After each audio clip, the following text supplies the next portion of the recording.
Hello. Thank you for joining us for the Maximizing Your Time at Home series. For this topic, we're going to be covering working from home with kids. This also applies for people that may be taking online classes or they may have other responsibilities and you are stuck at home with kids. So my name is Mariana Glover and I am a career coach at Indiana Tech. And I work primarily with the College of Business, traditional and CPS students. And I have two little ones here at home with me. One of them is almost 8 years old, and she is at home doing schoolwork. So I have to help her with some of her activities. And then I also have a 3-year-old, almost 4-year-old, who attends preschool. So she does have also a few activities that I have to juggle with between work and the activities of those two. In addition, my husband is also at home, so we do have certain things that we have to work on to make sure that everybody is doing all the things that we need to fulfill.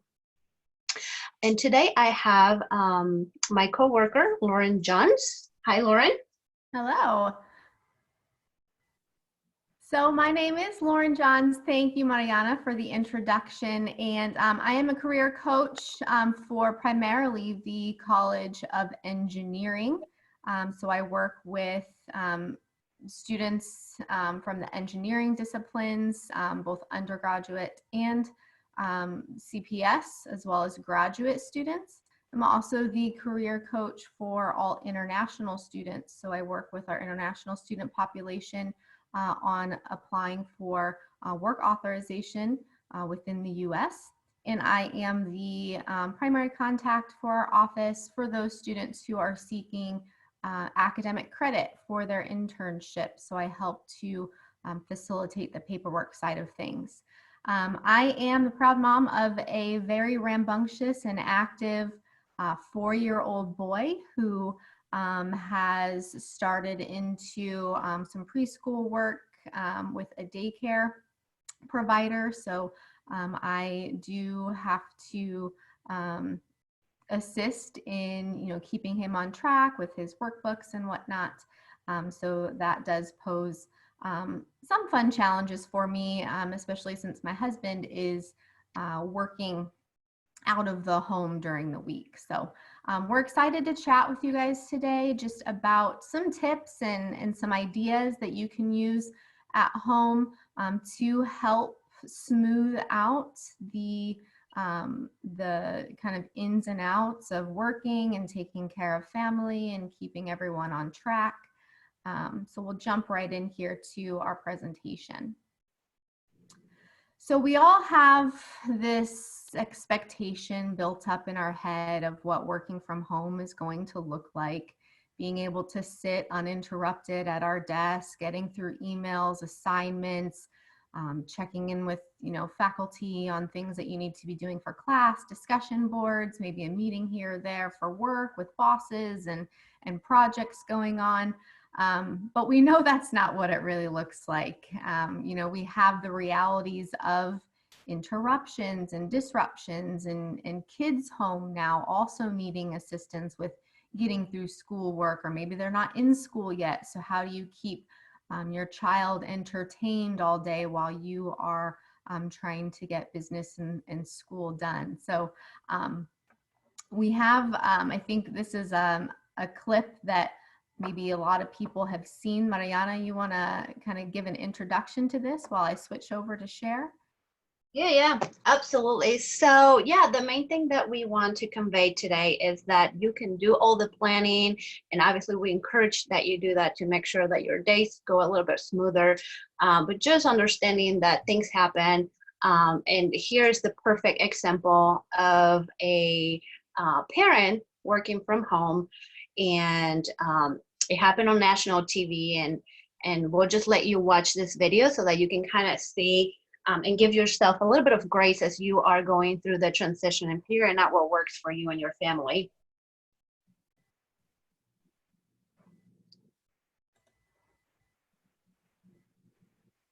Scandals happen all the time. The question is how democracy respond to those scandals.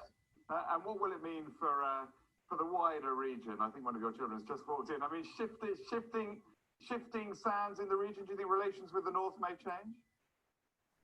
I would be surprised if they do. Pardon me. My apologies. What will this mean for the region? My apologies.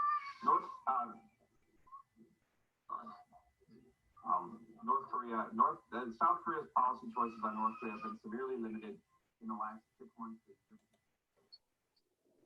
So as you can see, it happens. So you just kind of go into it knowing that you may have those situations where your kids are going to interrupt. They may do things that you were not expecting, and just knowing, again, that you can plan as much as you can, and knowing that things may happen. Communicate with whoever that may be, maybe an employer, maybe a professor, but just give yourself a little bit of grace. And if it happens, just move on. Think about maybe ways that you can, in the future, avoid those situations, knowing that you're doing what you can at that point. And a lot of people understand what is happening in today's world. There are kids at home, there's families, maybe single parents that are having to work and have their kids and they have to complete assignments for school. So employers and professors are very understanding of what's going on.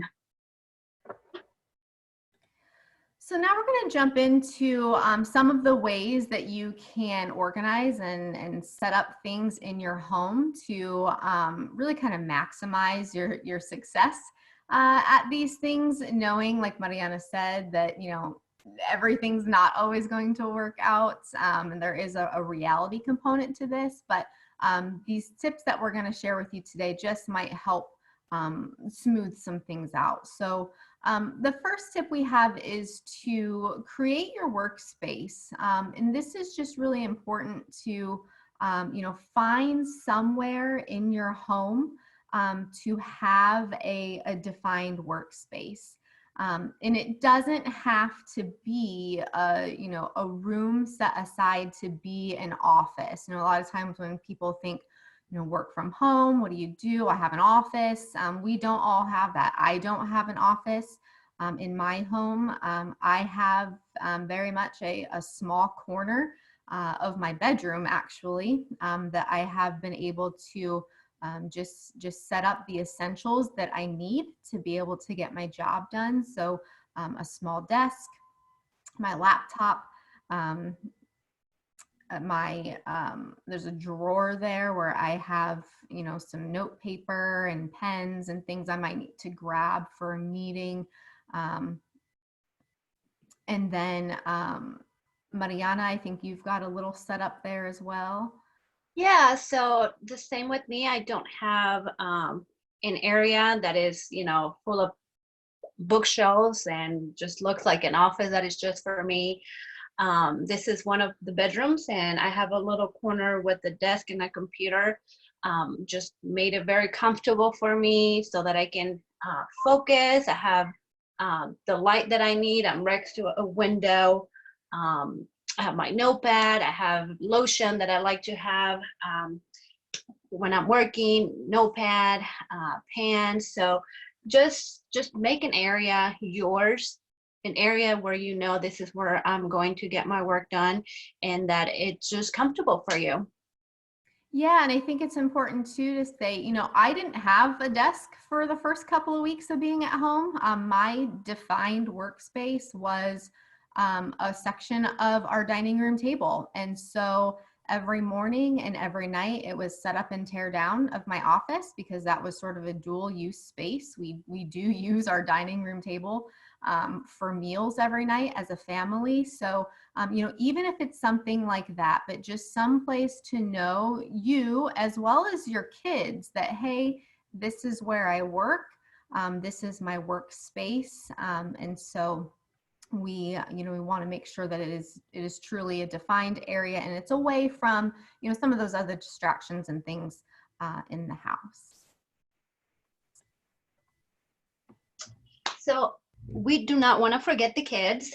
They also need to have an area where they can do their work as well. So here in the picture, it's a picture of a tote where I put all of my girls' schoolwork. And so the two of them have their own, and here we put everything they need to complete schoolwork. I have a little table where my oldest comes. She sits next to me. We get this tote out, and this is where we get all the things to get her schoolwork completed. And so she knows where we are. This space right here is where we work. We get work done. We don't play. We stay quiet. We're respectful of each other's space. There's no noises so that we're not distracting each other. And so she has that designated area to get that work done. And then the little one as well, she doesn't do as much work, or it's not as long as my oldest, but she does have her tote as well where she can do fun things like coloring. So other things that I have added just to keep her busy so that she can be in the same schedule, the same mindset that when we're working and when we're in this space, this is what we're going to do. And this is kind of the guidelines that we are going to follow to allow the other individuals in it to be able to complete the work that we're trying to achieve for the day. So whatever that may be, just kind of have the designated area and communicate that with your kids so that they know what the expectation is, and allow them to participate in the process as well. I know my oldest, she added a few books that she wanted to read and added them in the tote as well, and the same with my youngest. So allow them to be part of the process so that they own it and that they participate in it as well. Yeah, great points there. And two, on that, have a designated space for play as well, for your kids to be able to go and get toys out and be a little bit louder, making that area, if you've got a 2-story house, let them take some toys downstairs for a little bit. If you've got a meeting or something going on and you need, they want to be active and playing, but you need to be focused. That's another note too on the workspace piece and involving your kids, really making it a point to explain to them, especially when you've got a presentation or you've got a meeting or you've got to log in for a class to attend live, letting them know ahead of time, hey, I'm going to be in this important meeting and I'm not going to be able to break away to answer your question or help you with something. So you have a choice of, you can sit and read and do your work here quietly, or you can go play. Signals, I know I've seen some tips on, putting a sign on a door that says in a meeting, or having some kind of cue for them so that they know if they do enter into your workspace during one of those times that they need to be quiet, because we all know a kid isn't going to necessarily stay away when we need them to. So just giving them some of those guidelines to follow if needed. Yeah, Lauren, one thing that I discovered as I was at home with the girls, that my oldest would always come and ask me, when are we done? Are we almost done with the day, with schoolwork? What are we doing next? And so those type of questions I was able to eliminate or at least minimize by creating a schedule that literally gave some time frames as to, from this time to this time, we're going to focus on breakfast and getting dressed. And then at this time, we'll start schoolwork, and then adding breaks and adding different things, fun things, as well as making sure that we had enough time to complete schoolwork, just so that as she was getting anxious to know what was next, she could go and look at the schedule and have an idea of, how we're moving throughout the day. And so that really helped with the questioning, and just for her to know, oh, I'm almost done and I'm going to have a break. So she's not asking me for snacks. That's one thing with kids. They're always hungry. They're always ready for the next thing. So for her to know, oh, you know what, here in 15 minutes, I'm going to have a break. So I'm going to just finish this so that I can then have that break that I'm going to have and be able to have a snack. So, and you were talking about some clues or cues that kids will get or signals. And so like one of the ones that I have is, if the door is closed, is I am in a meeting, I'm speaking to somebody, and I cannot have any of you in the room. You cannot come in front of my camera and say hi to them as much as you would want to. You cannot come and make noises or ask me questions. I am unavailable. But if the door is open, then come in, ask questions. I am available for you. So I think it's really important to have those signals so that the kids know their limitations that they have. So great point. The other thing that is so important is to get dressed, get up, and get ready for the day. This really is all about kind of that mindset change. Especially for me and for my 4-year-old son, if we just sort of let the day go as it may, and we don't, get up at a specific morning time and get dressed and brush our teeth. And for me, it's take a shower and put a little bit of makeup on and put some business casual clothes on. I really find that I'm not as productive in the day if I don't do that. And same with the kids, get them up at a time that you would if you were taking them to school or taking them to preschool, daycare, wherever it may be. Have them get dressed for the day. Keep that breakfast schedule. Keep that morning routine. And it really will just kind of help jumpstart the day and flip that mindset of, we're just going to kind of lounge around today, get started whenever we do. I find it to be extra super helpful. And Mariana, I believe you do a similar type of thing as well.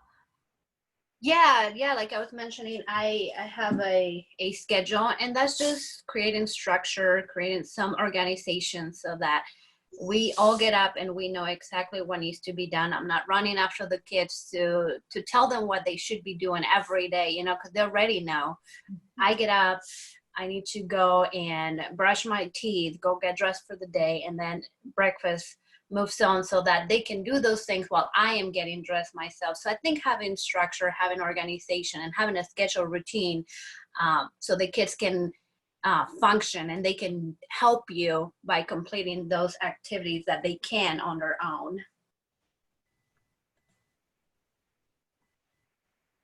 All right. So definitely another tip would be to create a schedule, a routine, write it down if necessary. I have little kids, so for us, I had to make it visible so that they can look at it if they have any questions. So we made it colorful. I had one for my youngest, one for my oldest, because the breaks and the snacks, and my youngest, she still naps. So the schedules are a little different. So we color coded it and we created a schedule. I talked to them about it individually. We planned it together and they owned it. They were able to know. For my youngest, we used pictures so that she would know what would be next, and we try it out. I remember the first week that we did it, I found something that wasn't working or something that was too long, and we had to make changes. So those are some of the things that as you are going through the days, you'll figure out what works for you, what works for your kids. They are so unpredictable sometimes that you kind of have to try it and test it before you decide a routine. And then just knowing that things, one day is perfect, everybody's following the schedule like they should, but then the next day they're a mess, they're unorganized, and you have to be a little bit more involved in helping them get through the day. So just allowing for those breaks, and not just for your kids, but make sure that you are also having those breaks to kind of recuperate and regain focus. When I'm helping my oldest with her work, sometimes I do have to send her to take a break, but more so because I need it as well, because she has a lot of questions or she's not getting something, and I get frustrated because I'm trying to do work. So having that break so that I can regain focus, so that I can then go on and continue to help her as I am working myself. Also make sure that you're scheduling things in parts of the day that work for you. For instance, for my daughter, we tackle the difficult and more challenging activities in the morning. I've noticed that after lunch, she's just done. So we try to do the art or the music, the fun activity that doesn't involve a lot of involvement from my part that she can do. And then at that time in the afternoon, my youngest takes a nap. So then my schedule is the opposite. I do the things that I can multitask during the morning, and then in the afternoon, because my oldest is taking care of her own things and my youngest is taking a nap, I tackle the things that I need all of my attention, and I cannot have anybody bother me. So just kind of plan as you can. Whenever it's more productive for you to complete work, do that as well. I know one of the things that I was worried at the beginning when everything happened was how much screen time my girls will have, because I knew if I have to do meetings, if I have to meet with students, and I cannot be there to help them, you know, the easy thing to do is to put them in front of the TV, in front of the screen, so that they can leave you alone for a couple seconds so that you can take care of things. And so I was worried about that, just knowing that sometimes that may be just the answer. They may be watching a little bit more than they should, or more than you would want them to, but knowing it is okay, it's temporarily, there are options. And as we go through the presentation, we'll be able to share a few resources to kind of help you with that if you're having those concerns.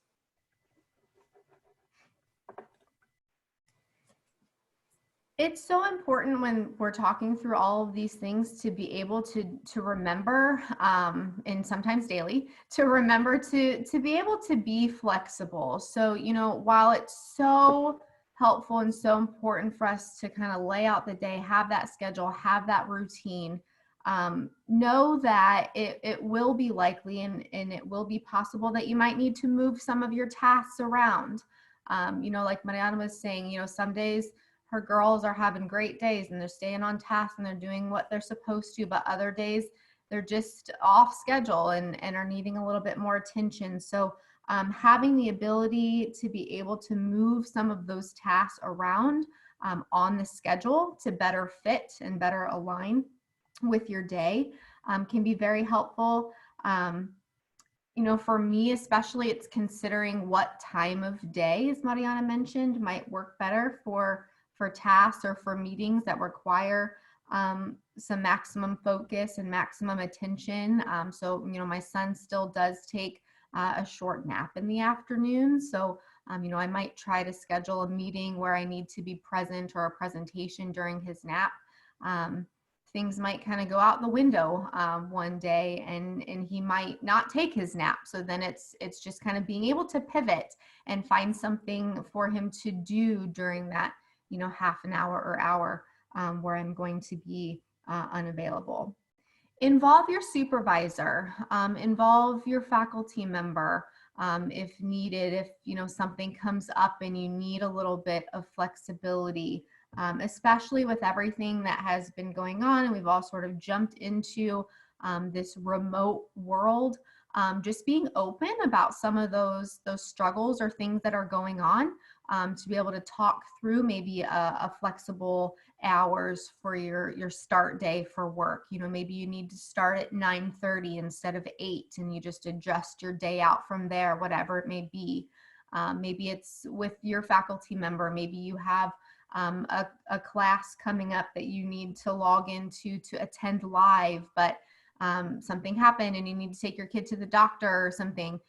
Just making sure you're being open with communication and then able to work through any of those issues. I know people are going to be more than willing to work with you there.